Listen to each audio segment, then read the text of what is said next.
शाम जिनकी नए झगड़ों में फसादों में कटी, रात बस खुदकुशी करने के इरादों में कटी। ऐसे कमबख्तों को मरने से बचा लूं तो हंसूं। भारत में रहना है तो भारत से प्यार करो, नहीं इस भारत से मुख मोड़ जाइए। जिस मुल्क के रिवाज रीति नीति हो पसंद, उस मुल्क से ही नेज नाता जोड़ जाइए। एक राजा ने मांग भरी फिर मेरा मस्तक फोड़ दिया। एक राजा ने मांग भरी फिर मेरा मस्तक फोड़ दिया। 5 साल वाला गठबंधन 10 महीने में तोड़ दिया। सुलझा विवाद श्री राम जन्मभूमि वाला, बन रहा मंदिर है जय सिया राम की। नाच नर नारी झूम धरती को चूम चूम, देवगण बोले जय जय अयोध्या धाम की। तुमने गोकुल की गोपियों से अगर क्या बात है। प्रेम का व्याकरण पढ़ा, फर्क नहीं होता है राजा और भिखारी में, दोनों की सांसें काटी हैं समय की तेज कटारी ने। भारत के नौजवानों भारती पुकारती है, भेदभाव छोड़कर साथ साथ आइए। गाँव पे लगी है फिर भारती की लाज, आज सिंहनाद कर सोए राष्ट्र को जगाइए। दोस्तों नमस्कार, मैं डॉक्टर प्रवीण शुक्ल आपको प्रणाम करता हूं। सतमौला कवियों की चौपाल में आपका हार्दिक स्वागत करता हूं। अभी मैं तेरे बच्चे का बाप बनने वाला हूँ, ये देख। ओ फुद्दू, एक गैस से भरा गुब्बारा अपनी माँ को दिखाइयो। लाइफ में कुछ बातों का बचना बहुत मुश्किल, और जब हो साथ सतमौला और उसका चटपटा टेस्ट, तो हर चीज बचेगी आसानी से। सतमौला celebrates the release of Fukre 3 in theaters near you. जितना जी में आए खाओ, बस खाते ही खाते जाओ। डरने की क्या बात है जब सतमौला साथ है। टेस्ट है इसका सबसे निराला, हर दिल पर जादू कर डाला। स्वाद स्वाद में जमकर खाया, सतमौला ने खूब बचाया। खाने से डरता है क्या? सतमौला।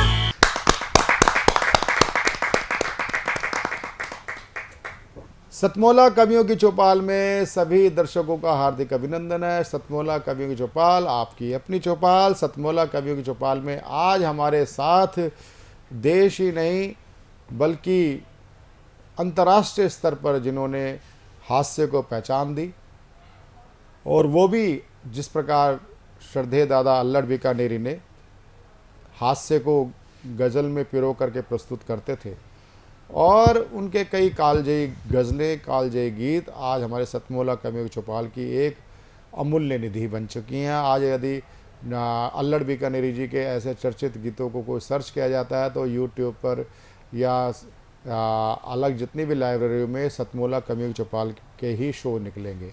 ये हमारी एक बहुत बड़ी सफलता है, और ये सामूहिक सफलता है। और उसी सफलता को आगे बढ़ाने के लिए, इस मिशन को आगे बढ़ाने के लिए मेरे पुराने साथी दीपक गुप्ता, जो अंतर्राष्ट्रीय स्तर पर हास्य कवि स्थापित हैं, जहाँ जोरदार तालियों के साथ हम उनका स्वागत करते हैं। दीपक गुप्ता की कविताएं हास्य में चलते चलते चलते ऐसे पड़ाव पर पहुंच जाती हैं जहां पर आपको मर्म को छूते हुए वो उनकी कविता या गज़ल मार्मिक हो जाती है, आपको चिंतन करने पे मजबूर कर देती है। तो मैं ऐसे कवि के लिए एक बहुत ही अगर मैं दीपक कहूँ कि अगर आज आप अगर गीत सुनाते हो तो फिर मैं गीत की आपको भूमि दूँ। यदि आप आज पहले हास्य पढ़ना चाहते तो हास्य बताएं, आप जैसा चाहें। तो मैं तो ये चाहूँगा कि आज मैं आपको प्रारंभ आपको मैं एक विशुद्ध हास्य से करूँगा। कारण क्या कि मैं चावल की पतीली में से एक दाना दिखाना चाहता हूँ, फिर दूसरा दाना दिखाऊंगा, उससे आप पता चल जाएगा कि ये दीपक गुप्ता है क्या। तो दीपक गुप्ता है क्या, तो मैं राजा राजेंद्र राजा जी की चंद पंक्तियों के साथ मैं उनको आमंत्रित करना चाहूँगा कि हाई कमान ने, क्योंकि चुनाव के बयार चल रही है, अभी एक फेस हुआ है, अगला जब ये टेलीकास्ट होगा तो हो सकता है 4 जून तक रिजल्ट आ चुके होंगे, लेकिन राजनीति किस प्रकार के रंग दिखती है, दिखाती है कि हाई कमान ने भैया जी को पार्टी से निकाल दिया, यानी कि हीरे को कांच समझ नाली में डाल दिया। पर भैया जी ने भी हार ना मानी, झट पान की दुकान लगा ली। ये देख मेरी धर्मपत्नी बड़े दुखी स्वर में बोली, देखो जी भैया जी पहले अपनी सत्ता कोठी बंगला कार से चलाते थे और आज पान की दुकान चला रहे हैं। मैंने कहा रे बेवकूफ, ये पहले भी चूना लगाते थे और आज भी चूना लगा रहे हैं। आइए चूना लगाइए दीपक गुप्ता जी। आइए कुछ पारिवारिक संदर्भों की बात कर ली जाए कि रामायण में एक पात्र था बाली। रामायण में एक पात्र था बाली, वो था इतना शक्तिशाली कि कोई भी उसके पास आता था तो उसका आधा बल बाली में चला जाता। रामायण में एक पात्र था बाली, वो था इतना शक्तिशाली कि कोई भी उसके पास आता था तो उसका आधा बल बाली में चला जाता था। मैं भी जब अपनी पत्नी के सामने जाता हूं बहुत घबराता हूं, मेरा दिल थरथराता है और मेरा भी आधा बल न जाने किधर चला जाता है। मेरा भी आधा बल न जाने किधर चला जाता है। फिर मुझे ध्यान आता है कहीं ऐसा तो नहीं कि कलयुग में बाली ने घरवाली का अवतार ले लिया, कि कलयुग में बाली ने घरवाली का अवतार ले लिया हो, ये अवतार भी मेरे ही घर लिया हो। फिर ध्यान आता है कि पत्नी पति का बल नहीं हरती, बल्कि हर विपरीत परिस्थिति में उसे बल देती है। नारी पूरे परिवार की समस्याओं का हल देती है। बहुत अच्छे, बहुत अच्छे, बहुत अच्छे, बहुत हल देती है। हालांकि नारी शक्ति के बारे में कुछ भी कहूं, आजकल नारियों ने बड़ी तरक्की की है। मैं कई बार कहता हूं कि आकाश की ऊंचाई हो या सागर की गहराई, आकाश की ऊंचाई हो या सागर की गहराई, महिलाएं सफलता के झंडे चारों ओर गाड़ाई। सफलता की राहों पर कई पुरुष रह गए अभागे, महिलाएं निकल गई आगे, कई तो इतनी आगे निकल गई भाई आज तक लौट के घर ही नहीं आई। तो इतनी भी आगे मत निकल जाना, तरक्की जरूर करते रहना। और आजकल क्या है, मैं देखता हूं रोजमर्रा अखबारों में प्रेम प्रसंग और लव जिहाद और पता नहीं क्या क्या, लेकिन आजकल प्यार रह नहीं गया साहब। अच्छा, मुझसे भी किसी ने कहा, बोले दीपक भाई, और जैसा प्रवीण भाई ने भी कहा कि गजलों में हास्य पिरोने की कोशिश, तो मैं बताऊं प्यार, मुझसे किसी ने कहा कि दीपक जी आपने कुछ गजल में प्यार के बारे में कहा हो तो कहना। मैंने कहा आपने को प्यार करने में इतना शब्द खर्चने नहीं आते, अपन तो दो टूक बात करते हैं कि दिल जिगर गुर्दा कलेजा, दिल जिगर गुर्दा कलेजा सब तेरा है तू ही ले जा। दिल जिगर गुर्दा कलेजा सब तेरा है तू ही ले जा, खर्च जो तुझ पर किए हैं मेरी जान वो पैसे दे जा।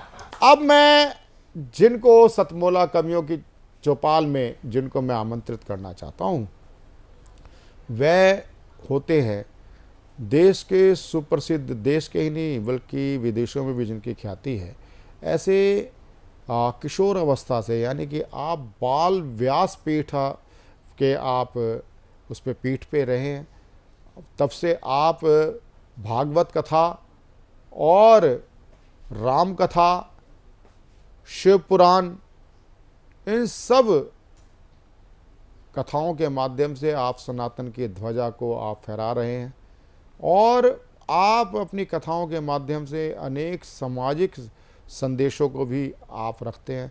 और सबसे बड़ी बात यह है कि जब आपका मेरा परिचय संबंध हुआ, वो ये हुआ कि आपने इतने बड़े प्रमुख संत होने के बावजूद भी आपने साहित्य परिषद संचालित सतमोला कवियों की चौपाल को आपने बहुत अपना आशीर्वाद प्रदान किया, स्वयं आगे बढ़ करके।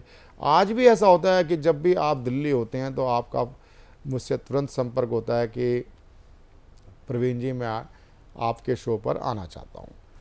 तो और सबसे बड़ी बात है कि आप एक बहुत ही श्रेष्ठ कवि हैं, साहित्यिक कवि हैं। एक मंच कवि की बात नहीं कर रहा, मैं साहित्यिक कवि हैं। तो मैं ऐसे एक कवि मना आचार्य प्रवर बाल व्यास वेदांश महाराज जी को आमंत्रित करता हूं, आप अपना इसी प्रकार का कवित्व आज सतमोला कवियों की चौपाल को प्रदान करें। बाल व्यास वेदांश जी। आप सभी को जय श्री राम। मैं आपको बताने का प्रयत्न करूंगा कि आजकल जो भी कुछ तथाकथित लोग, जिन्हें रामचरितमानस तो छोड़िए, वाल्मीकि रामायण तो छोड़िए, राम के शब्द रूप का भी ज्ञान नहीं है, वे लोग भी राम की जीवनी पर टीका टिप्पणी करते हैं, राम जी पर प्रश्न चिन्ह उठाते हैं। तो मैंने बहुत पहले लिखने का प्रयत्न किया था और इसमें कोई विशेष छंद की प्राधान्यता नहीं है, न कोई रस की प्राधान्यता है। यहाँ पर एक भक्त के भाव की प्राधान्यता है कि राम के चरित्र की विचित्रता के ज्ञान विना, राम के चरित्र की विचित्रता के ज्ञान विना प्रश्न चिन्ह व्यर्थ और अनर्थ परिचायक है। कर रहे समानता प्रभु की जीवनी से धूर्त, कर रहे समानता प्रभु की जीवनी से धूर्त, ऐसे ही गर्दभों को कहते नालायक हैं। पैर धरे इस धरा पे थूकते वे आसमां पे, पैर धरे इस धरा पे थूकते वे आसमां पे, हाय ऐसा कर क्या आकाश का बिगाड़ते, रूप गीदड़ों सा जिनका दृष्टि गिद्ध के सदृश, ऐसे धूमकेतु धर्म हेतु दुखदायक हैं, ऐसे धूमकेतु धर्म हेतु दुखदायक हैं। तो ये बहुत सामान्य शब्द, बहुत वर्षों पूर्व की रचना थी मेरी। आप सभी को ज्ञात है कि श्री अयोध्या धाम में राजा राम अपने दिव्य विग्रह के साथ विद्यमान है। तो मेरा प्रयत्न रहेगा कि आप सभी को मानसिक रूप से श्रीधाम अयोध्या के विशेष आकर्षण का दर्शन कराया जाए और किंचित शब्दों में ही मैं प्रयत्न करूंगा कि आप सभी को अयोध्या धाम की यात्रा कराई जाए। सर्वप्रथम हम लोग अयोध्या धाम में श्री सरयू मैया का दर्शन करेंगे, क्योंकि कई वर्षों के बाद ये समय आया है। जो सरयू महमज्जन करहीं, जो सरयू महमज्जन करहीं, पाप ताप सबही प्रभु हरहीं, पाप ताप सबही प्रभु हरहीं। हनुमत दर्शन अघ अघमर्षण, हनुमानगढ़ी का दर्शन करें। हनुमत दर्शन अघ अघमर्षण, कनक भवन जन मन आकर्षण, कनक भवन जन मन आकर्षण। राम कृपा नभ सदृश दास पर, राम कृपा नभ सदृश दास पर, पकड़ उंगली सिय चलत धरा पर, पकड़ उंगली सिय चलत धरा पर। बहुत अच्छे, बहुत अच्छे। मात पिता गुरु बंधु जगत के, नहीं आपन बस राम भगत के, नहीं आपन बस राम भगत के। कहत दास वेदांश रमैनी, कहत दास वेदांश रमैनी, अवधवास साकेत निसैनी, अवधवास साकेत निसैनी। आज विशेष कार्यक्रम में मैं सबसे पहले बुलाना चाहता हूं उत्तराखंड के श्रीनगर गढ़वाल से पधारे हुए देश के सुप्रसिद्ध व्यंग्यकार नीरज नैथानी जी को। आप सबकी जोरदार तालियों के माध्यम से धन्यवाद अवस्थी जी। व्यंग की बात है तो एक मैंने विषय उठाया है जी। आपने सुना होगा कि जो लोग सेवानिवृत्त हो जाते हैं, पेंशन के लिए बैंक में जाते हैं, तो बैंक वाले उनसे बोलते हैं कि जीवित होने का प्रमाण पत्र मंगाइए। वाह वाह वाह वाह वाह, बहुत सुंदर। तो मेरे मस्तिष्क में यह विचार उत्पन्न हुआ कि जो व्यक्ति स्वयं चला गया पेंशन लेने की, वो प्रमाण पत्र कहां से लाएगा जीवित होने का। तो मैंने यहां से व्यंग उठाया। देखिएगा आप कि बैंक अधिकारी ने पेंशन धारक से जीवित होने का प्रमाण पत्र मंगाया तो अगला चक्राया। बैंक अधिकारी ने पेंशन धारक से जीवित होने का प्रमाण पत्र मंगाया तो अगला चक्राया। बोला आपको हर काम में अड़ंगा लगाने की आदत हो गई है, अच्छे खासे आदमी से सबूत मांगते हैं, ये तो हद हो गई है। बैंक अधिकारी ने कहा हमारी मजबूरी है, नियमानुसार ये प्रमाण पत्र जरूरी है। माना आपका दिल धड़कता है, दिमाग चलता है, पर बिना कागज के बैंक आपको मरा समझता है। वाह, बहुत सुंदर, बहुत सुंदर। माना आपका दिल धड़कता है, दिमाग चलता है, पर बिना कागज के बैंक आपको मरा समझता है। पेंशन धारक लौटकर आया, अपने दोस्त को बताया, ये बैंक वाले भी अजब हो गए हैं, इनके काम करने के तरीके गजब हो गए हैं, हाजिर को नाजिर नहीं जानते, अच्छा खासा जिंदा हूं जिंदा नहीं मानते। क्या बात है। दोस्त ने कहा ठीक ही तो है, सारे देश में अराजकता व्याप्त है, लेकिन तुम्हारी संवेदना समाप्त है। बहुत सुंदर, बहुत सुंदर। सारे देश में अराजकता व्याप्त है, लेकिन तुम्हारी संवेदना समाप्त है। और जब ये सिले हुए ओंठ लिए शोषित पीड़ित से रह सकते हो, तो स्वयं को जीवित कैसे कह सकते हो? हाय हाय हाय, क्या बात है, बहुत सुंदर, जिंदाबाद। भ्रष्टाचार घूसखोरी के बड़े बड़े मामले तुम्हें नहीं खटकते, सही तो है, मुर्दों के दिल नहीं धड़कते। क्या बात है। भ्रष्टाचार घुसखोरी के बड़े बड़े मामले तुम्हें नहीं खटकते, सही तो है, मुर्दों के दिल नहीं धड़कते। जिंदा हो तो जिंदा दिली का कोई सबूत बताओ, कोई धड़कता किस्सा बताओ। बताओ कभी किसी भूखे को दिया खाना, या पिलाया किसी प्यासे को पानी, या घायल पड़े राहगीर अनजान को किया रक्तदान, बचाई किसी की जान। कोई ऐसा किस्सा सुना सकते हो, जिंदा दिली का सबूत बता सकते हो? बहुत सुंदर, बहुत सुंदर। आंधी में गिरे कितने छप्पर उठाए, आंधी में गिरे कितने छप्पर उठाए, किसी जरूरतमंद के कितना काम आए, या कभी किसी जुल्म के खिलाफ आवाज लगाई, किसी गरीब के आंसू पोछे मेरे भाई। कोई ऐसा किस्सा सुनाओ, जिंदा दिली का सबूत बताओ। बहुत सुंदर, बहुत सुंदर। सच तो है मेरे दोस्त, हमारी संवेदनाएं सो चुकी हैं, अनुभूतियां खो चुकी हैं। बेशक खुदा ने बख्शी हमको जिंदगी, पर आज तक हमने लाश का किरदार जिया है। किसी को क्या इल्जाम दे, हमने खुद को मार दिया है। वाह वाह वाह, बहुत सुंदर, बहुत सुंदर। अगर हम जिंदा हैं, अगर हम जिंदा हैं, तो देश के तमाम सुलगते सवाल हमें परेशान क्यों नहीं करते? हदें पार हो चुकी हैं हर तरफ, फिर भी हम इंकलाब क्यों नहीं करते? हालात मुल्क बेहद खराब है मेरे दोस्त, हम सब बेहद डरे हैं। अफसोस न करें, पेंशन धारकों के साथ हम भी मरे हैं, पर कोई तो सूरत निकालनी होगी, डर दूर भगाना होगा। जिंदा हैं तो जिंदा दिली का सबूत बताना होगा, जिंदा दिली का सबूत बताना होगा। बहुत शानदार। आज हमारे साथ सतमोला कवियों की चौपाल में हमारा बहुत ही आनंद बढ़ाने के लिए, हर्ष व्याप्त करने के लिए आज हमारे बीच में बहुत ही देश के लब्ध प्रतिष्ठित फिल्मकार, फिल्म निर्माता, वृत्तचित्र निर्माता, मेरे बहुत ही अभिन्न साथी सतीश पांडे जी। सतीश पांडे जी बहुत ही एक श्रेष्ठ फिल्मकार हैं। हम दोनों का साथ 2000 साल से भी पुराना, 2016 से भी पुराना हमारा साथ है।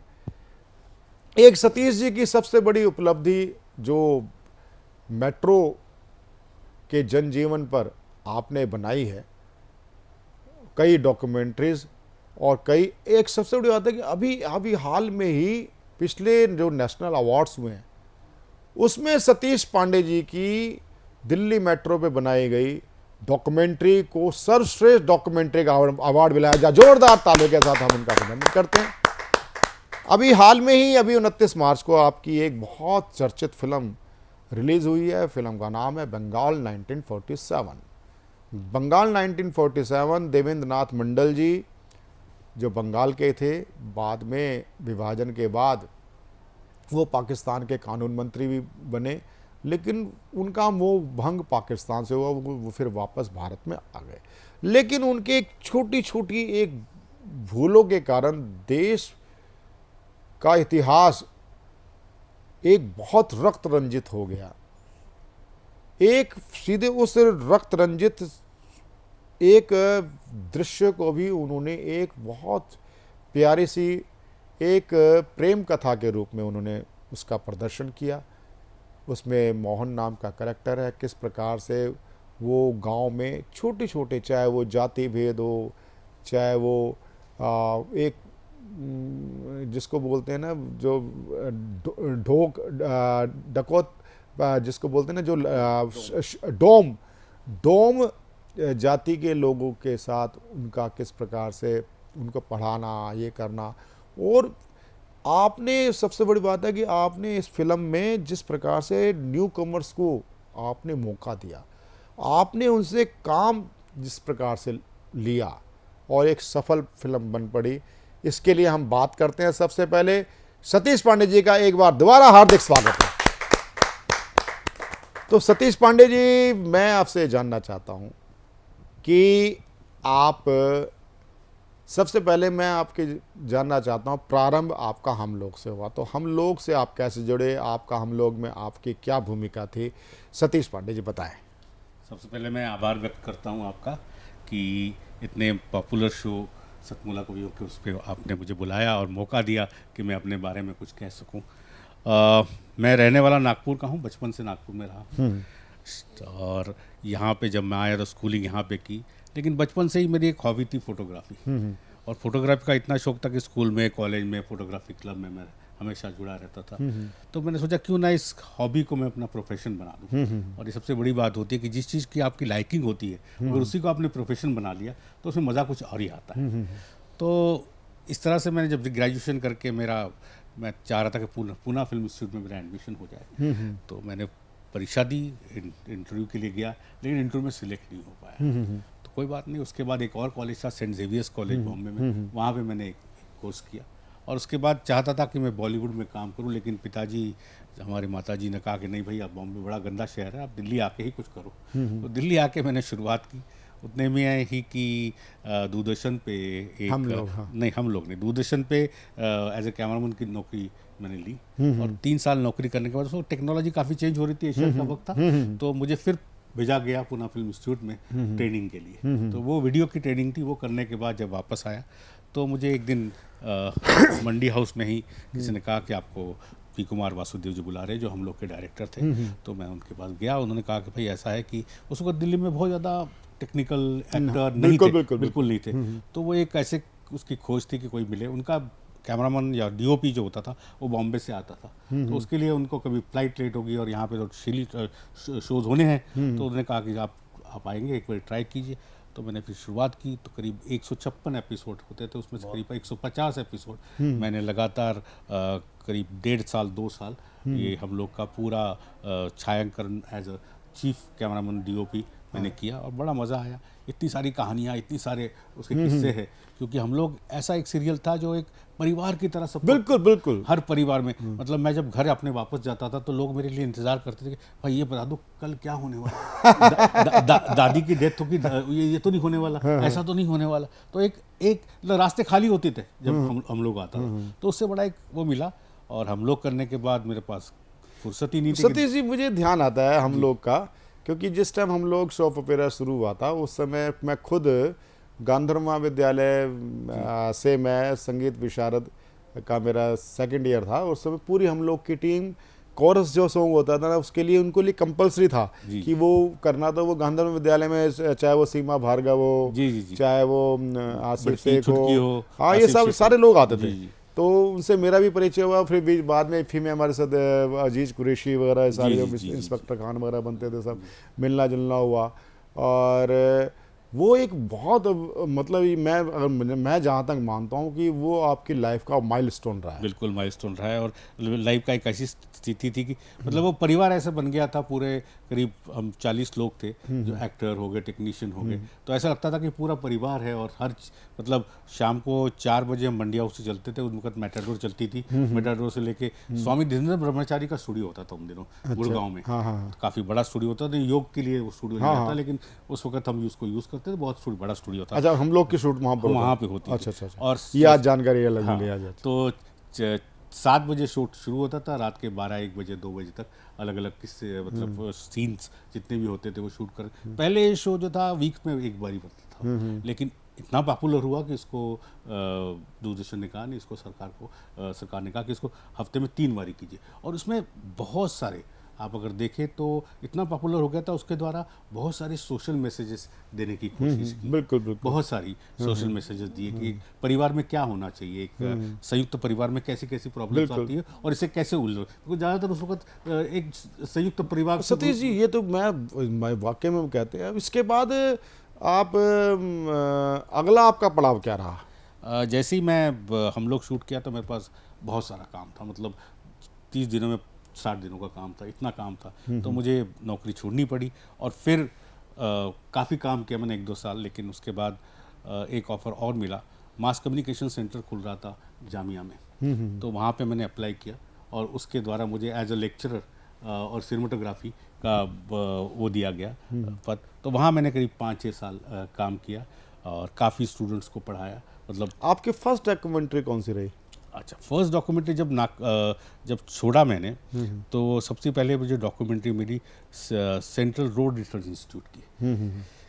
तो ऐसी डॉक्यूमेंट्रीज काफ़ी शुरू हुई और उसके बाद मैंने काफ़ी यूनिसेफ और WHO के लिए काफ़ी सारी डॉक्यूमेंट्रीज बनाया। कुछ लोग तो मुझे कहते थे जच्चा बच्चा फिल्म मेकर अब क्योंकि इतनी सारी बच्चों के ऊपर और इतनी सारे मैंने डॉक्यूमेंट्री, लेकिन उसके बाद थोड़ा थोड़ा और भी कई तरह की डॉक्यूमेंट्री बनाई।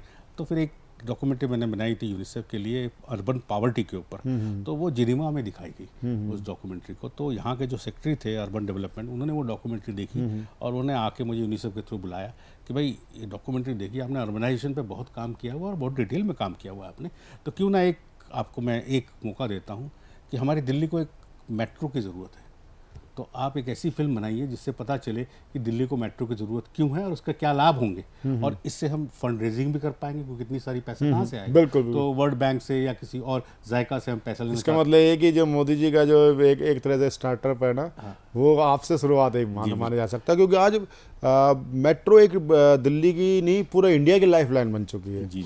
तो उसके बाद जब फिल्म बनाई तो काफ़ी 1 साल लग गया फिल्म बनाने के बाद। तो जब ये फिल्म को दिखाया गया, सब काफ़ी लोगों ने सराहा इसको। तो एक दिन जब फिल्म ख़त्म होने के बाद सेक्रेटरी थे वो, उन्होंने मुझे बुलाया कि सर आए आप, मैंने कहा सर डॉक्यूमेंट्री ख़त्म हो गई अब क्या करें, आप आइए तो सही। तो फिर मुझे बुलाया गया, तो मुझे उन्होंने मेट्रो मैन श्रीधरन से मुलाकात करवाई। उन्होंने कहा कि उन्होंने सिर्फ इतना ही अंग्रेज़ी में कहा उस वक्त कि this boy has work very hard, please take care of him. तो उसके बाद श्रीधरन साहब के साथ कम से कम मैंने 15 या 20 साल जब तक वो रहे, और अब भी मेट्रो का काफ़ी काम करता हूँ। तो अब मैं मेट्रो मैन फिल्म मेकर हो गया हूँ और मुझे इसके लिए मतलब 2 नेशनल अवार्ड मिल चुके हैं। 2011 में मुझे एक फेज़ 1 का नेशनल अवार्ड था, उसको मिला, और अभी हाल ही में फेज़ 3 के ऊपर प्रेसिडेंट का नेशनल अवार्ड मिला। और मैं बड़ा खुश हूँ और बड़ा अच्छा लगता है। मैं सिर्फ नाम बोल ली दिल्ली मेट्रो, बल्कि लखनऊ, मुंबई, पुणे, नागपुर, सब जगह के मेट्रो के लिए फिल्में बनाता हूँ। अभी जो दिल्ली मेरिट बन रही है या बुलेट ट्रेन बन रही है, ये सब के मैं वो करता हूँ। तो एक तरह से मज़ेदार, लेकिन एक हो क्या रहा था कि ये मेट्रो का काम चल ही रहा है, लेकिन कोविड का टाइम था। तो कोविड टाइम में हम खाली थे, काफ़ी खाली थे। तो मेरे बेटा जो था वो हम लोगों का ऑफिस बॉम्बे में वो संभालता था, वो भी यहाँ आया हुआ था। तो उनके दोस्त थे एक आकाश आदित्य लामा, तो उनका कोई प्ले एडिट करना था। तब खाली बैठे, मैंने कहा चलो आकाश जी आप आ जाइए, हम प्ले एडिट करते, कुछ तो टाइम पास हो ना। तो वो प्ले देखा तो मेरे बेटे ने कहा कि पापा इसके ऊपर फीचर फिल्म बनाते हैं। तो हम तीनों की तिगड़ी बनी और हमने कहा नहीं, बंगाल 1947। तो बंगाल 1947 की शुरुआत हुई। तो ये इसका पहला टाइटल एक प्ले था जिसका नाम था शबरी का मोहन। तो ये कहानी ऐसी, एक्चुअली इसका जो एक तरह से जो थिएट्रिकल जो नाम था वो शबरी का मोहन। ओके। उसको हमने चेंज किया क्योंकि फिल्म के लिए कुछ और भी चीज़ें चाहिए होती हैं। जरूरत होती है।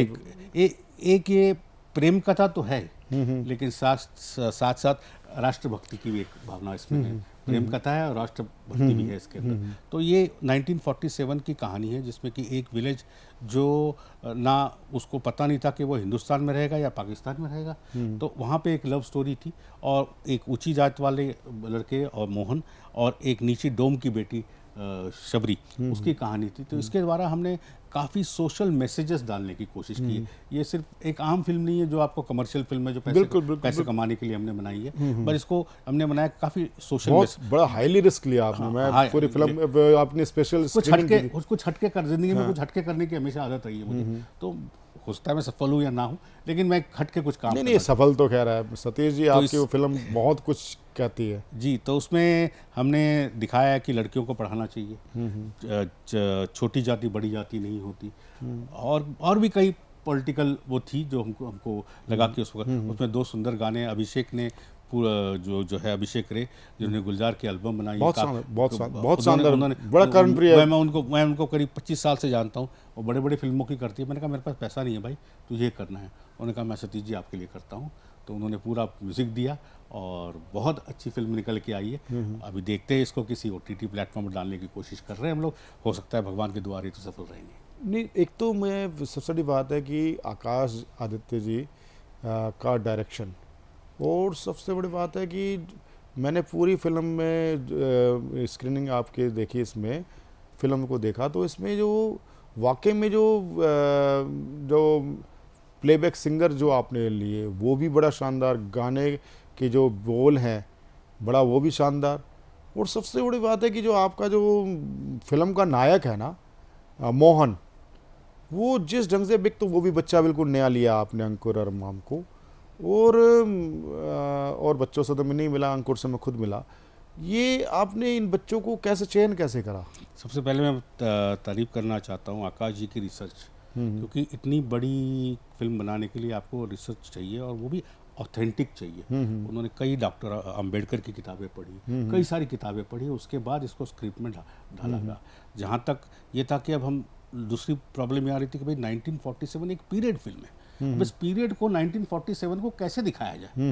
हम बंगाल गए, हम काफ़ी जगह गए, तो हमें छत्तीसगढ़ में कवर्धा के पास ऐसी एक जगह मिली, क्योंकि क्या हुआ कि जब पार्टीशन बांग्लादेश का पार्टीशन हुआ तो काफ़ी बंगाली लोग वहाँ से छोड़ के छत्तीसगढ़ में आ गए थे, तो वो अभी तक उनके पुराने घर हैं, अभी तक वहीं रहते, तो हमने उसी लोकेशन को चूज़ किया। अब जहाँ तक कास्टिंग की बात है, हमने मोहन जो इसका कैरेक्टर लिया है अंकुर, वो फिल्म इंस्टीट्यूट से पास आउट है, तो उस टेस्ट लिया तो बहुत अच्छा लगा।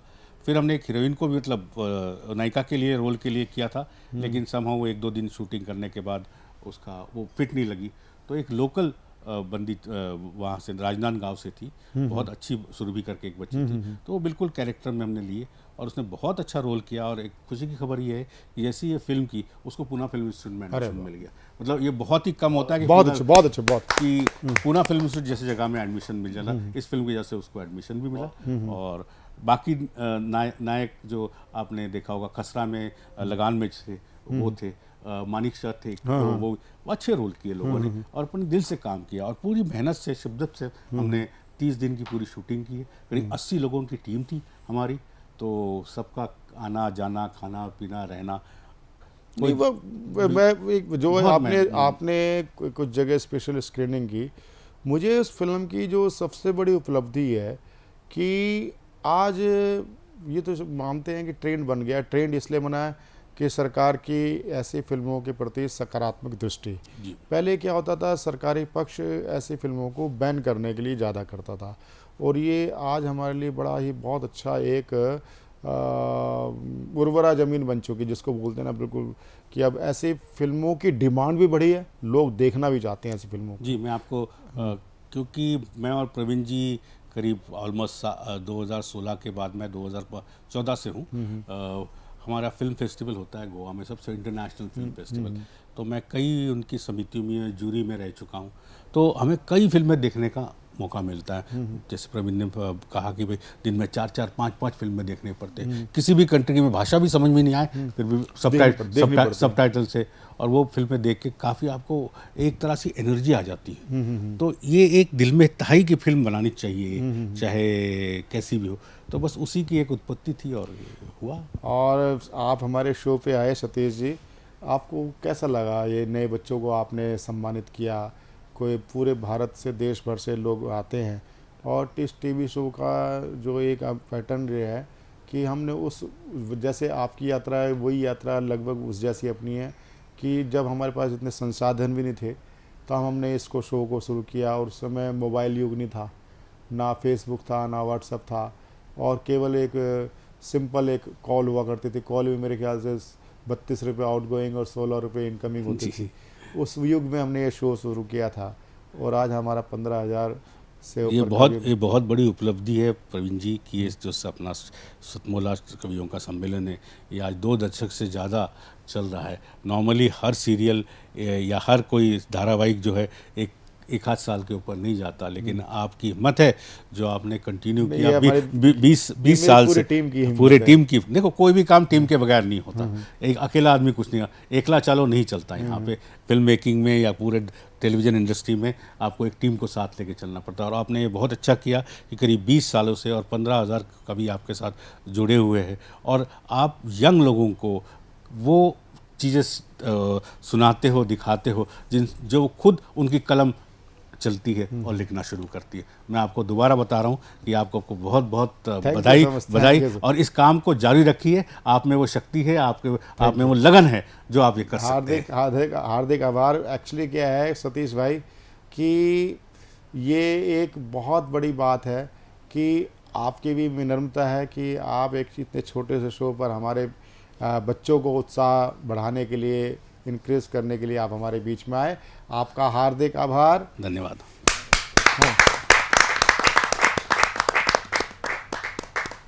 सतमोला कवियों की चौपाल में आज हमने जिन लोगों को सुना, आपने आज सतमोला कवियों की चौपाल का जब ये प्रसारण हो रहा होगा उस समय लगभग जून की, जिसको बोलते हैं जेठ की गर्मी शिखर पर होगी। ये जो कविताएं आपको बहुत शीतलता प्रदान करेंगी, चाहे वो आचार्य जी की कविता हो, चाहे वो दीपक गुप्ता जी की कविता हो, चाहे हमारे युवा साथी प्रशांत अवस्थी प्रखर की कविता हो। तो मिलते रहिए, देखते रहिए सतमोला कवियों की चौपाल। अभी लेते हैं एक अंतराल, व्यावसायिक अंतराल। व्यावसायिक अंतराल के साथ मेरे साथी प्रबल प्रताप सिंह राणा, प्रशांत अवस्थी के साथ आप जुड़े रहें सतमोला कवियों की चौपाल में। मिलते हैं एक छोटे से कमर्शियल ब्रेक के बाद। मैं तेरे बच्चे का बाप बनने वाला हूँ, ये देख। ओ फुद्दू, एक गैस से भरा गुब्बारा अपनी माँ को दिखाइयो। लाइफ में कुछ बातों का बचना बहुत मुश्किल और जब हो साथ सतमोला और उसका चटपटा टेस्ट तो हर चीज बचेगी आसानी से। Satmola celebrates the release of Fukre 3 in theaters near you. CM साहब, हमारे 30 विधायक अपोजिशन पार्टी में चले गए, अब आप सीएम नहीं रहे।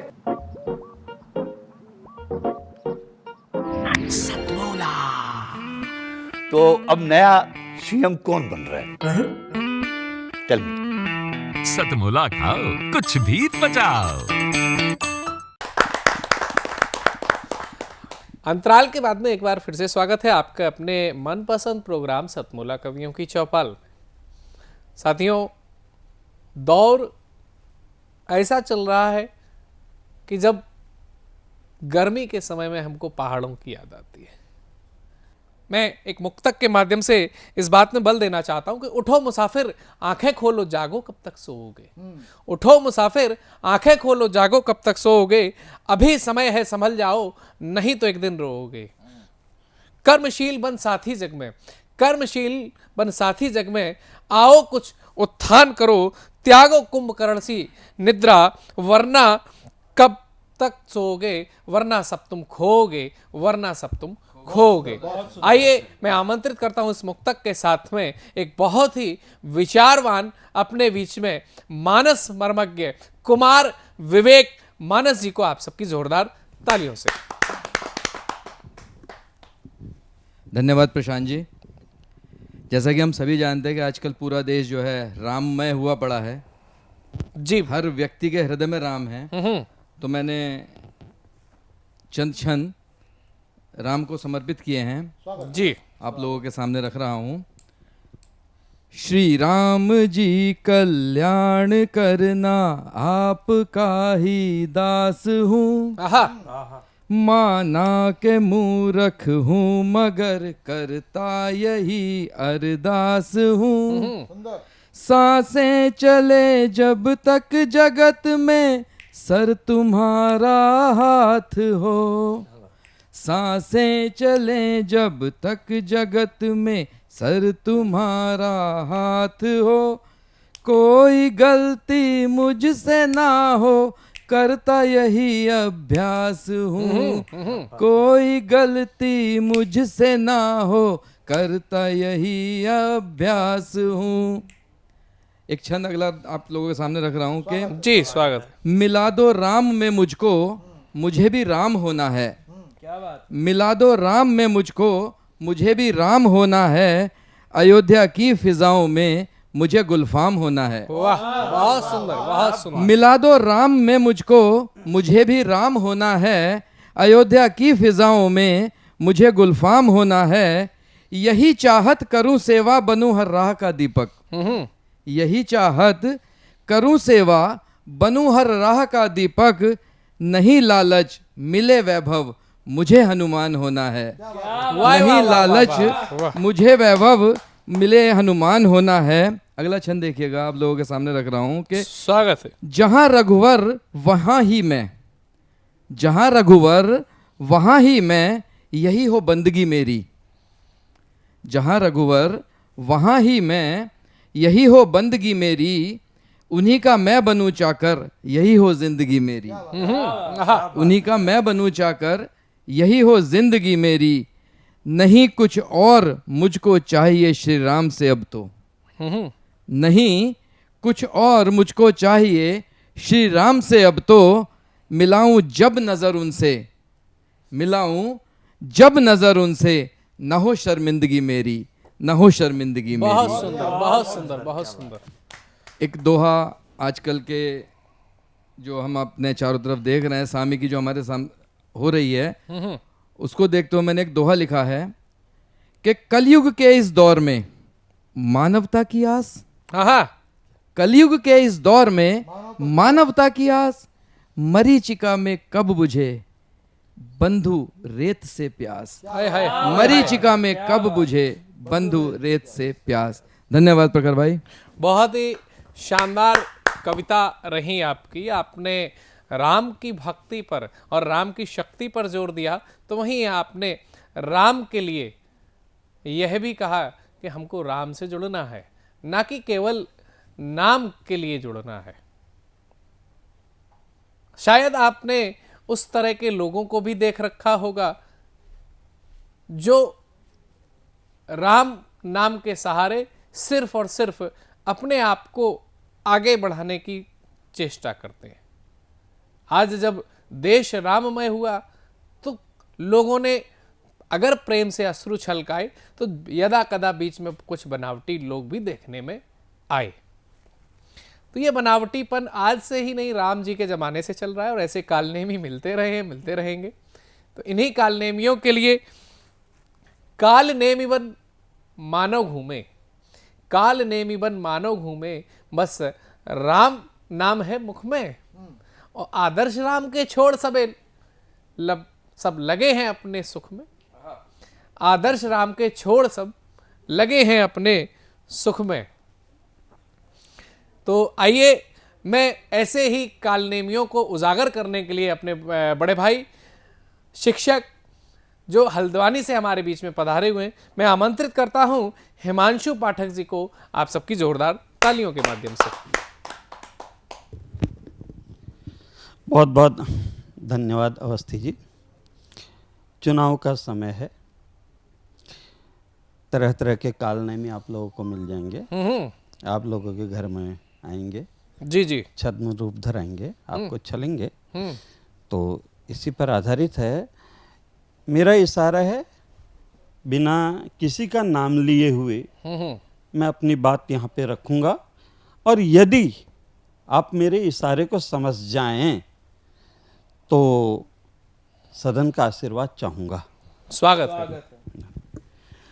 काल नैमी कुछ छद्म रूप धर, काल नैमी कुछ छद्म रूप धर, पथ पे तुम्हारे खड़े हुए, भ्रम का माया जाल फैलाए, भ्रम का माया जाल फैलाए, छलने पर हैं अड़े हुए, छलने पर हैं अड़े हुए, राम नाम का ओढ़ दुसाला, राम नाम अब जपते हैं, राम के द्रोही जो थे कल तक, राम के सेवक कहते हैं, राम के सेवक कहते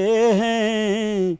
साधक कुछ बाधक बन कर के, कंटक बन कर पड़े हुए, काल नैमी कुछ छद्म रूप धर, काल नैमी कुछ छद्म रूप धर, पथ पे तुम्हारे पड़े हुए।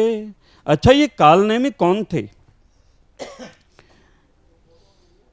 ये वो कालनेमी हैं जो कभी कहते थे कि राम तो कुछ है ही नहीं, ये मात्र कल्पना मात्र है। तो अगली पंक्ति कुछ इसी पर ही आधारित है। राम कहाँ इतिहास पुरुष हैं, है प्रमाण तो दीजिए। राम कहाँ इतिहास पुरुष हैं, है प्रमाण तो दीजिए। राम का है अस्तित्व कहाँ, यदि है प्रमाण तो दीजिए। अवध में राम लौट कर आने न पाए, अड़ंगा लगाते थे। अवध में राम लौट न आए, सोच अड़ंगा लगाते थे। भव्य राम का बनना पाए, भव्य राम का बनना, भव्य राम का भवन न बन पाए, ये यत्न कर जाते थे। आज वही खुद को जन जन में राम पुजारी कहते हैं। सच्चे राम भक्त हैं जो उन्हें व्यापारी राम का कहते हैं, व्यापारी राम का कहते हैं। तो मित्रों, मैंने अपनी बात तो कह दी, अब आपको विवेकवान बनना है, हनुमान की तरह विचारवान बनना है। विभीषण और रावण के मध्य के अंतर को समझना है। ये मेरा अनुग्रह है, चयन आपका आज का ये निर्णय कल को इतिहास पुनः फिर बनना है। आने वाली पीढ़ियां तुम पर गर्व करें या शर्मिंदा हों, इसका निर्णय आज मित्रवर आज अभी तय करना है, आज अभी तय करना है, आज अभी तय करना है। बहुत बहुत धन्यवाद, नमस्कार।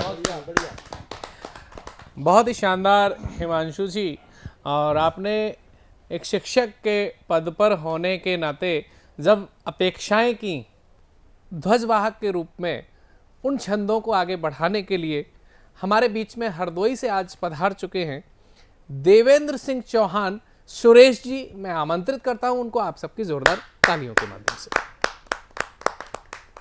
नमस्कार, सभी का अभिनंदन। माँ वाणी के पावन चरणों में एक छंद निवेदित है कि सरस सुबोध सुर सौम्यता सुहानी सुचि, मन में मसालो मंजू ममता जगाए माँ। कमल निकुंज कल कविता कलित काव्य, मधुप मधुर मनु महिमा सुहाए माँ। मेरे मनु मंदिर में ममता मई है माँ, तो कर उजियार निस मोह की मिटाए। बहुत सुंदर, बहुत सुंदर। ज्योत्सना जगाए विधु फूले फले प्रेम जग, कविता में कंचन की चमक दिखाए माँ। कविता में कंचन की चमक दिखाए माँ। एक इतिहास से लेते हैं जी। पंडित राम प्रसाद बिस्मिल और अशफाक उल्लाह खां, दो जी। चरित्र एक छंद के माध्यम से, आप देखें, आप सब प्रबुद्ध वर्ग बैठा हुआ है, कि बार बार रोक टोक करिए न अशफाक, तेरे मेरे रास्ते अलग देख लीजिए, जूझना फिरंगियों से शिशुओं का खेल नहीं, और धार तलवार की सलाह नेक लीजिए, और बांध कर शीश पर निकला कफन यह, चीर कर आत्मा में देश देख लीजिए। बहुत सुंदर। कि भावुक हो अशफाक, कहा सुन मेरी बात, राष्ट्र यज्ञ हेतु लिख शीश एक लीजिए, राष्ट्र यज्ञ हेतु लिख शीश एक लीजिए। एक छंद, चूंकि मेवाड़ प्रताप पुस्तक हमारी प्रकाशित हो चुकी है, उसका एक छंद निवेदित करते हैं। जब बेटी चंपा वहां जंगल में है और बाल चपल स्वभाव से राणा प्रताप से पूछती है कि आप कैसे राजा हैं जी, तुतली भाषा में प्रयोग है। हाँ हाँ।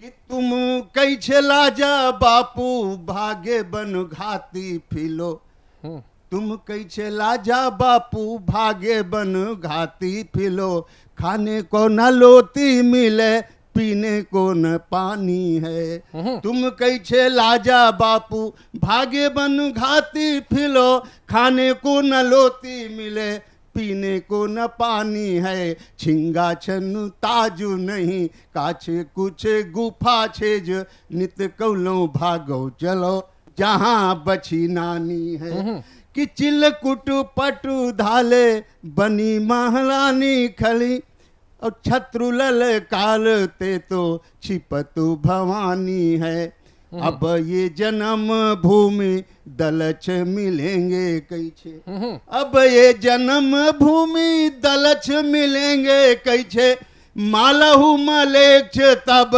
छफल जवानी है, मालहू मलेक्ष तब छफल जवानी है। एक चरित्र और प्रयास करेंगे, 2-3 छंद देंगे जी। एक रूपवती कन्या है विक्रम सिंह सोलंकी की, जो गुजरात में एक कोई राज्य हुआ करता था, और उससे औरंगजेब का चित्र टूट गया था, उस पर उसने शिकायत की बिसातिन ने, तो उसने आक्रमण किया और कहा कि इस लड़की का डोला दीजिए और इसको मैं अपने हरम में रखूंगा।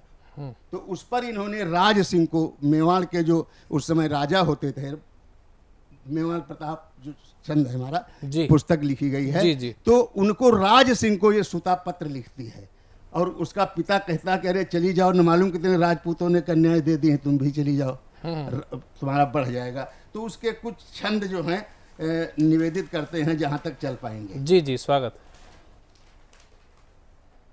कि राजपूत कुल में है मैंने तातो जन्म लिया, बन मुगलानी निज जाति क्या ल जाऊंगी, यवन को सौंप देन आई तुम्हें लाज तात, उधर कटारो मारो प्राण लुटाऊंगी, राजहंसिनी ये कैसे गिद्ध पटरानी बने, जौहर की ज्वाल बीच तन ये जलाऊंगी, पुष्प देव पूजा योगी रौंदेगा पिशाच, जब कर करवाल लेके चंडी बन जाऊंगी। एक गंगोतक छंद का प्रयोग है जी। कि लूट ले लाज ऐसा न होगा कभी, जान लो मैं पिताजी मरूंगी अभी, आन पे देश की मैं लुटा जान दूं, शान क्षण में मिटा तुर्क की दूं सभी, कामना जो बसाए फिरे मोद में, काट ग्रीवा गिरा दूं धरा पर अभी, मार लूंगी कटारी अभी पेट में, चाट लूंगी कनी आज हीरा अभी, चाट लूंगी कनी आज हीरा अभी। तो ये सुन के राज सिंह को पत्र लिखा है कि सुता ने विचार पत्र लिखा राज सिंह को यूं, जिसे निज दूत से मेवाड़ को पठाया है, कि आपका महान बंसु रावल का रक्त भरा बनू मुगलानी शाह फरमान आया है। असहाय अबला की आप ही बचाएं लाज, सांगा बलिदान ना प्रताप को भुलाया है। और पालकी पे बैठे वीर जा रही हूँ दिल्ली ओर, प्यारे मनु मंदिरों में तेरा यश छाया है। प्यारे मनु मंदिर में तेरा यश छाया है। वीर तुम मेरी यदि मदद करोगे नहीं, करूं विषपान रवि ज्योति में समाऊंगी। कुंठा भरे मन से मैं चली जाऊं स्वर्ग भले, निज मातु कोख को न कभी भी ल जाऊंगी। काली बन काटूंगी मैं रण में पिशाच मुंड, शत्रु बोटी काट काट गिद्धों को खिलाऊंगी। और ममता मनोहर ले मन में तुम्हारा प्रेम, और करके सुरेश तेरी याद मर जाऊंगी। करके सुरेश तेरी याद मर जाऊंगी। बहुत ही शानदार आपने छंद और कविता, जो कविता के विषय आपने लिए वो अपने आप में वह विषय रहे जिन विषयों को उठाना आज के समय में बहुत जरूरी है।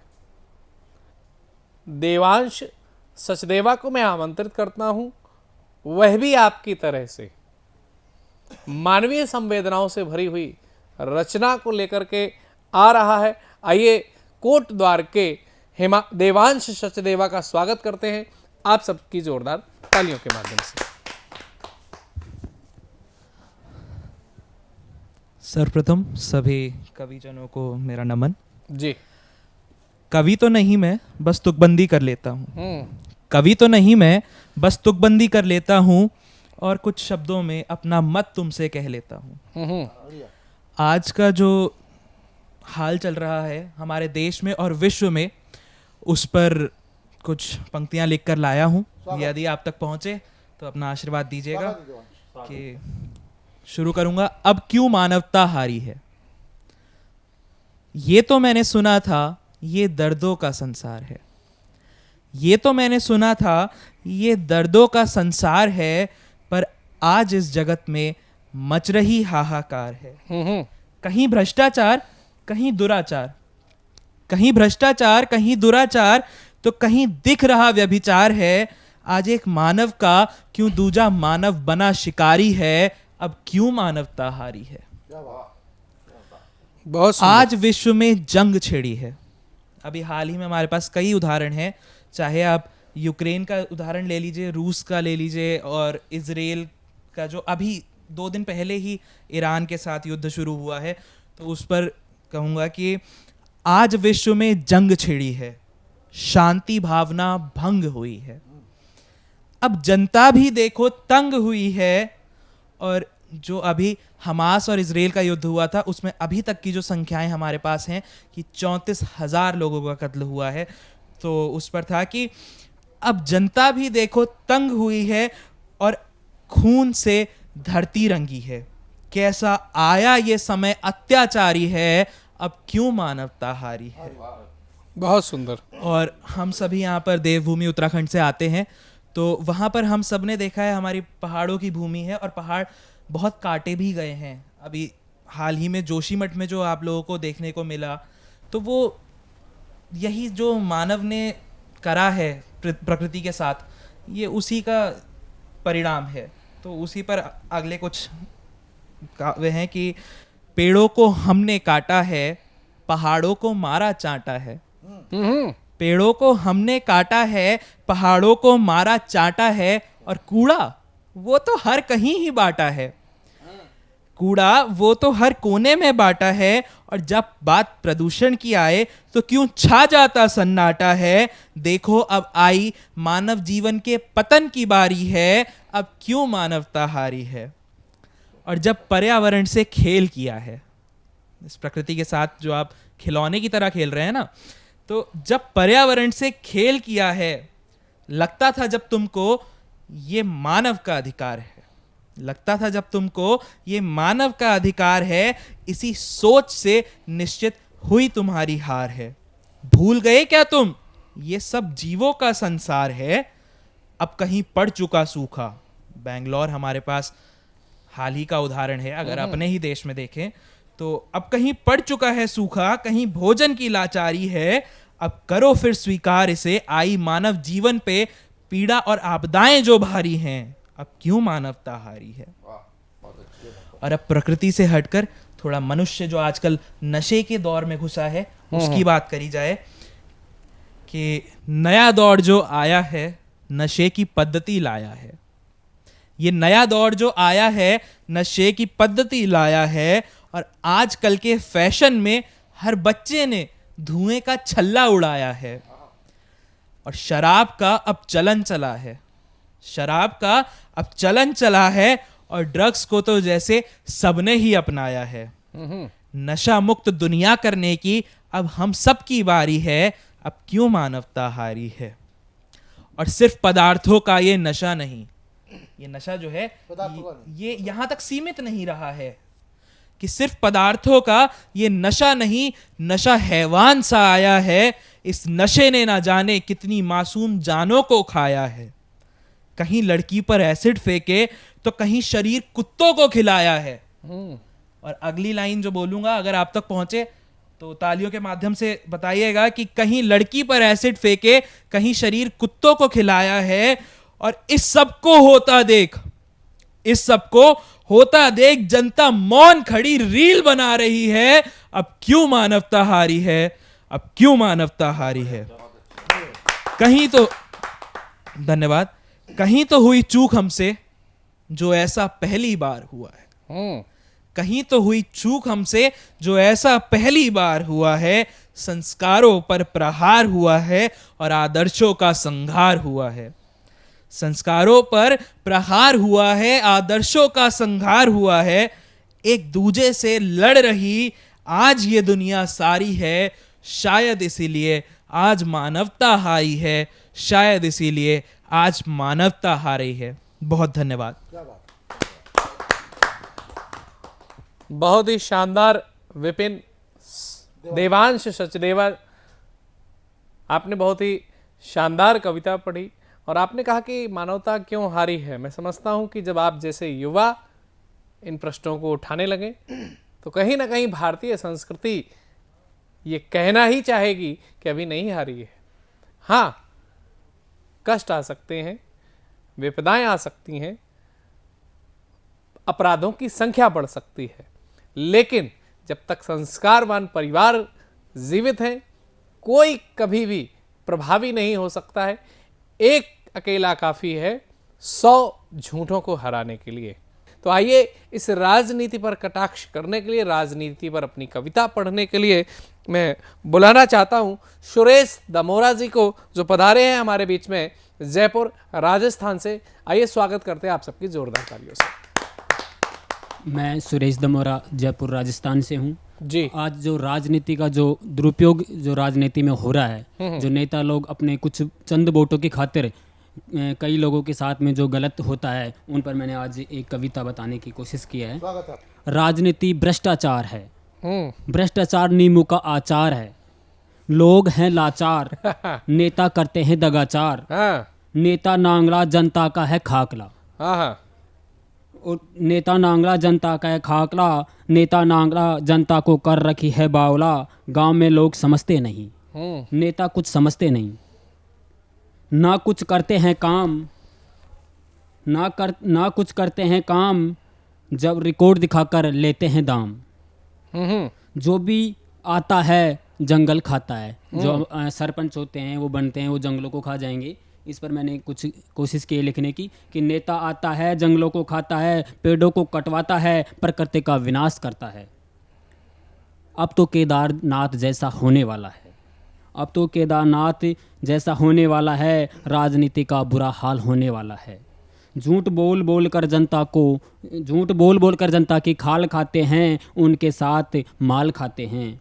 नेता लोग सुधर जाएं, नेता लोग सुधर जाएं, हाल बुरा होगा। जनता तुम्हें तड़पा तड़पा कर मारेगी, घर में घुसने की जगह नहीं छोड़ेगी।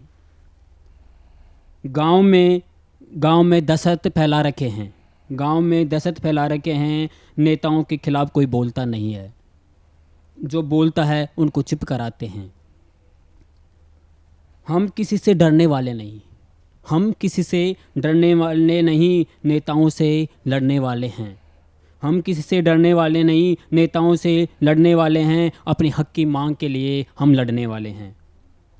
नेताओं से क्या डरना। मैं कुछ इस पंक्ति में बताना चाहता हूँ कि नेताओं से क्या डरना, हमने बनाकर भेजा है। नेताओं बहुत से क्या सुंदर। डरना, हमने बनाकर भेजा है।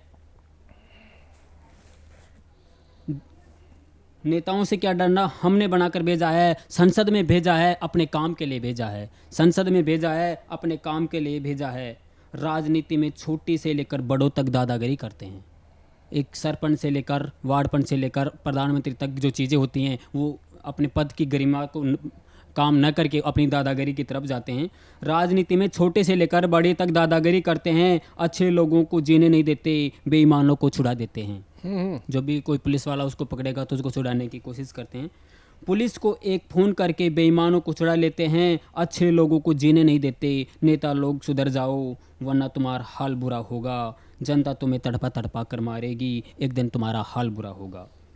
तुमको एक मौका और देते हैं, तुमको एक मौका और देते हैं, हाल तुम्हारा बुरा हो जाएगा। सुन लो हमारी बात, सुन लो हमारी बात। अब नेताओं की दादागिरी नहीं चलेगी।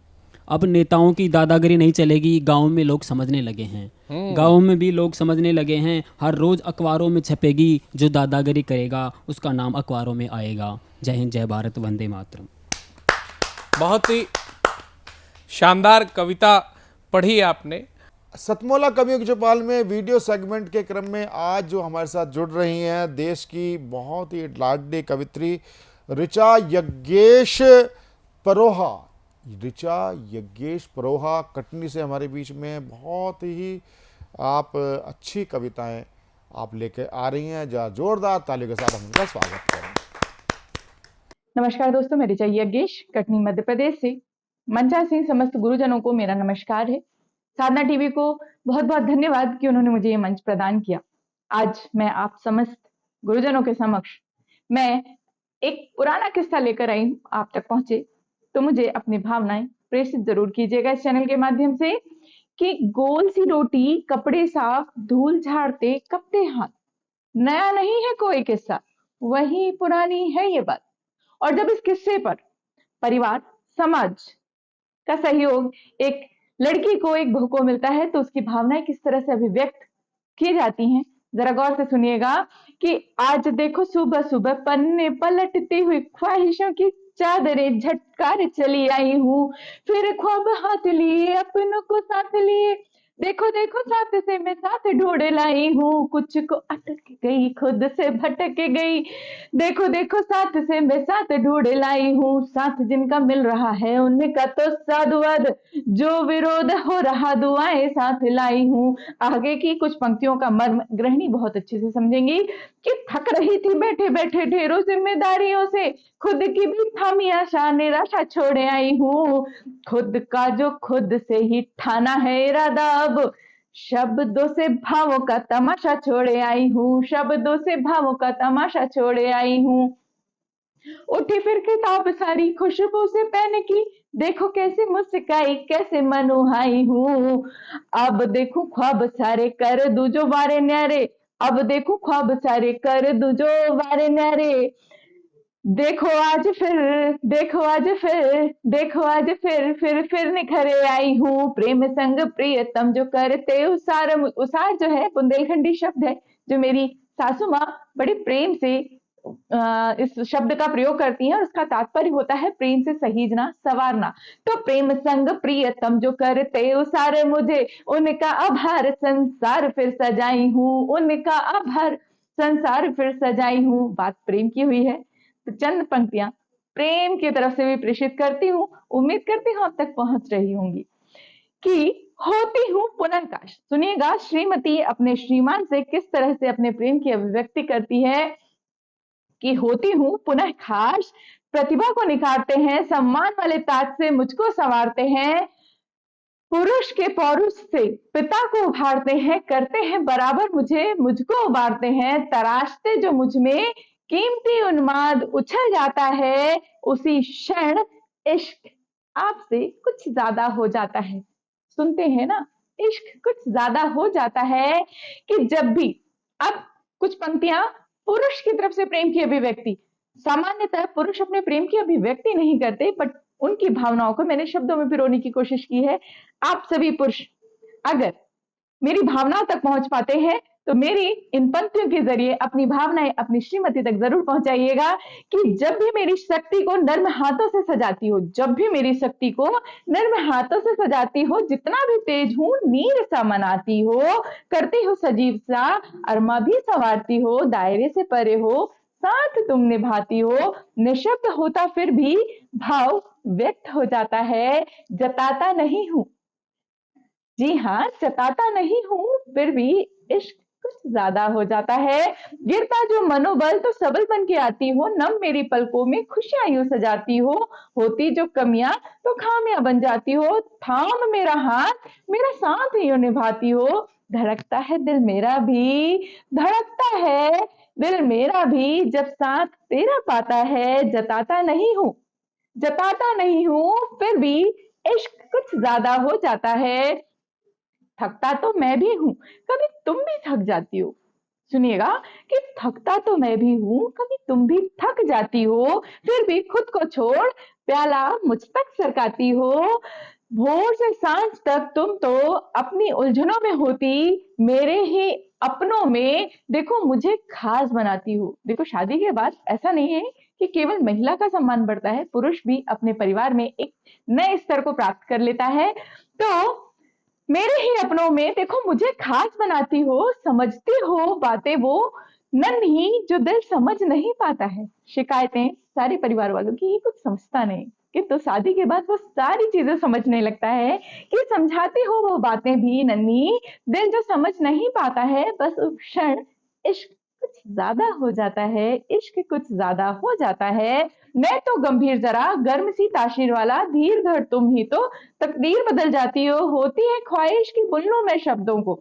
जी हाँ, वो भी एक कवि बनना चाहता है, किंतु होती है ख्वाहिश की बुन लूं मैं शब्दों को, ठहरा सा सोच में मैं और तुम पहल कर जाती हो, होती नाराज कि मुझे कुछ समझ नहीं आता है, गुस्से से तमाती तुम और उस क्षण उम्र भर तुम्हें सताने का वादा हो जाता है, जान मेरी इश्क उस वक्त कुछ ज्यादा हो जाता है, इश्क कुछ ज्यादा हो जाता है। धन्यवाद दोस्तों मुझे सुनने के लिए। मेरी पंक्तियां अगर आप तक पहुंचती है तो मुझे चैनल के माध्यम से, अपने कमेंट के माध्यम से अपना आशीर्वाद प्रेषित जरूर कीजिएगा। मैं ऋचा यज्ञेश।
जो सतमोला कवि चौपाल आज इतना आगे वट वृक्ष बन चुका है, आप सभी के मंगल कामनाओं सहयोग के कारण उसके जड़ में हैं, वो हैं हमारे सतमोला कवि चौपाल के प्रायोजक श्री अनिल कुमार मित्तल जी, जो सतमोला के एमडी भी हैं और चेयरमैन हैं।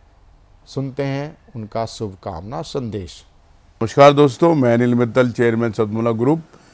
मैं जैसे आप सब लोग जानते हैं कि 2004 के अंदर मैंने सतमोला कवियों की चौपाल आरंभ करा परवीन आर्य के साथ मिलके। तो हमारा उद्देश्य दोस्तों यही था कि जो आज ये काव्य पाठ है, जो ये बुद्धिजीवी वर्ग जो ये सुंदर काव्य पाठ हम लोग करते हैं, तो वो धीरे धीरे आज के ज़माने में लुप्त ना होता जाए। जो आज मॉडर्नाइजेशन चल रहा है, जितना टीवी पे हम और भी चीज़ें बढ़ती जा रही हैं, तो ये ना हो कि हमारी पुरानी जो ये एक संस्कार थे, पुरानी सभ्यता थी, कविता पाठ था, वो धीरे धीरे ये लुप्त होता जा रहा था। तो इसीलिए हम दोनों ने मिलकर 2004 के अंदर सतमोला की कवियों की चौपाल आरंभ करी, जिसके अंदर हम ऐसा प्लेटफॉर्म देते रहे हैं जिसके अंदर नए से नए कवि जो भी कवि काव्य पाठ है उसमें करना चाहे उसका स्वागत करते हैं हम लोग, उन्हें मौका देते हैं नए नए कवियों को। और आप लोगों से यही निवेदन है कि जो भी चाहे आप पहली बार काव्य पाठ करते हैं तो आप सतमोला कवियों की चौपाल के प्लेटफॉर्म पर आएँ, आप लोगों का स्वागत है। उसके अंदर आप अपनी मौलिक कविताओं को सुनाएं, उनके अंदर जो भी कमी होगी तो हमारे पुराने जो एक्सपीरियंस कवि हैं वो उनको सुधारेंगे और आपको और इम्प्रूव करने की कोशिश करेंगे। आपसे निवेदन है कि सतमोला कवियों की चौपाल में आएँ और अपना काव्य पाठ करें। सतमोला कवियों की चौपाल में आप जितना भी आपका हमें सहयोग मिला वह अतुलनीय है। 20 वर्षों की यात्रा करते करते अब हम 21वें वर्ष में प्रवेश करने वाले हैं।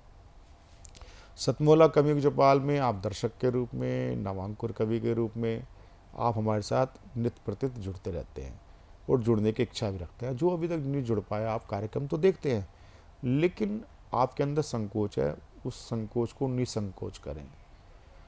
टीवी स्क्रॉल पर चल रहे नंबर 9711182183 पर आप हमसे संपर्क करें।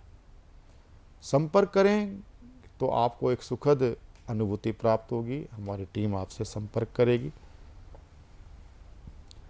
आपके अंदर कुछ उमड़ रहा है, कुछ घुमड़ रहा है, कुछ आपके मन मस्तिष्क में हलचल हो रही है, तो आप केवल फ़ोन उठाएं, हमसे बात करें। व्हाट्सएप भी कर सकते हैं 9711182183 पर।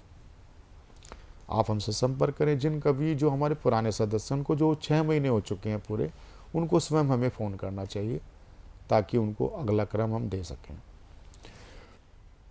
सतमोला कवियों की चौपाल इसी प्रकार अनवरत चलती रहेगी। देखते रहिए, दिखाते रहिए। सतमोला कवियों की चौपाल, आपकी अपनी चौपाल। नमस्कार।